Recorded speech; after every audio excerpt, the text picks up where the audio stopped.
हरे कृष्ण. श्रीमद भगवद गीता जशी आहे तशी अध्याय 12. अध्यायाचं नाव आहे भक्ती योग.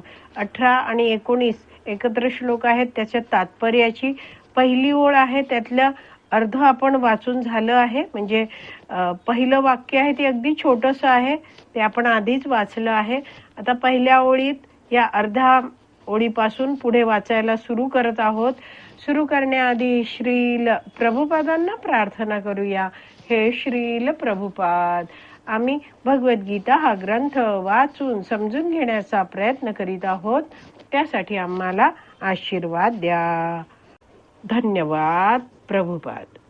मनुष्याची कधी कधी स्तुती केली जाते किंवा निंदा केली जाते. मानव समाजाचा हा स्वभावच आहे. भक्त हा नेहमी लौकिक स्तुती, निंदा, सुख, दुःख इत्यादींच्या पलीकडे असतो. तर मानव समाजामध्ये जेव्हा आपण कुणाचेही संवाद ऐकतो तेव्हा अनेकदा कुणा ना कुणाबद्दल तरी चर्चा सुरू असते आणि कधी कुणी तोंडावर स्तुती करताना दिसतो, मात्र त्याच व्यक्तीची पाठ वळली की लगेचच आधी स्तुती करणारा व्यक्ती आहे तो त्या व्यक्तीबद्दल निंदा करायला लागतो. तर प्रभुपाद इथे समजवतायत की स्तुती निंदा करणं हा मानव समाजाचा स्वभावच आहे. आणि इथे आपण वाचलं की भक्त आहे तो नेहमीच लौकिक स्तुती, निंदा, सुख, दुःख इत्यादींच्या पलीकडे असतो. तर लौकिक म्हणजे भौतिक. तर अशी ही जी स्तुती, निंदा, सुख, दुःख हे शरीराद्वारे आणि मनाद्वारे अनुभवलं जातं. तर शुद्ध भक्त आहे तो जाणतो की मी हे शरीर नाहीये, मी हे मन सुद्धा नाहीये, मी तर भगवान श्रीकृष्णांचा अंश आहे, त्यांचा नित्य दास आहे, मी आत्मा आहे. आणि त्यामुळे असा शुद्ध भक्त आहे तो याच्या पलीकडे नेहमी राहतो. म्हणजेच काय आहे, तो शारीरिक स्तरावर कधीच राहत नाही, आत्मा स्तरावर तो राहतो. शुद्ध भक्त हा रोज नियमितपणे वैदिक शास्त्राचं श्रवण करतो, अध्ययन करतो आणि भगवान श्रीकृष्णांच्या भक्तीमध्ये संलग्न राहतो आणि त्यामुळे तो प्रगती करू शकतो. तर भक्तीत राहिल्यामुळेच व्यक्ती हळूहळू आत्मस्तरावर यायला लागतो आणि हे जे लौकिक स्तुती, निंदा आहे, सुख, दुःख आहे, याच्या पलीकडे तो जाऊ लागतो. पुढे वाचते आहे, तो अत्यंत सहनशील असतो. आपण या 18 आणि 19 या श्लोकामध्ये वाचलं की हा शुद्ध भक्त आहे तो मान अपमान, शीत उष्ण, सुख दुःख, स्तुती निंदा यामध्ये समभाव राखतो आहे. समभाव राखतो आहे म्हणजे काय, तो सगळ्या बाबतीत सहनशील सुद्धा आहे.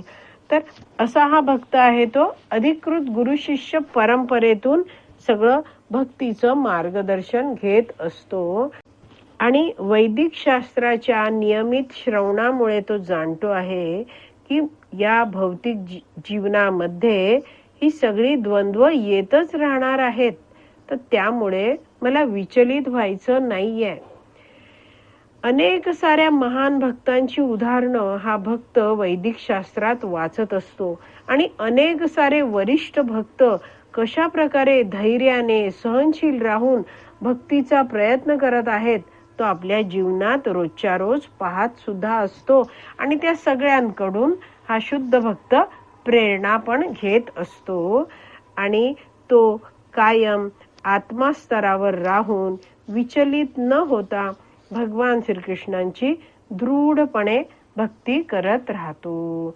तर असा शुद्ध भक्त आहे तो अत्यंत सहनशील असतो. पुढे वाचते आहे, कृष्ण कथे वाचून इतर काहीही बोलत नसल्यामुळे त्याला मौनी म्हटले जाते. मौन म्हणजे मुळीच बोलू नये असे नव्हे, तर मौन म्हणजे निरर्थक काही बोलू नये, केवळ आवश्यक तितकेच बोलावे आणि भक्तासाठी आवश्यक बोलणे म्हणजे भगवत कथा होय.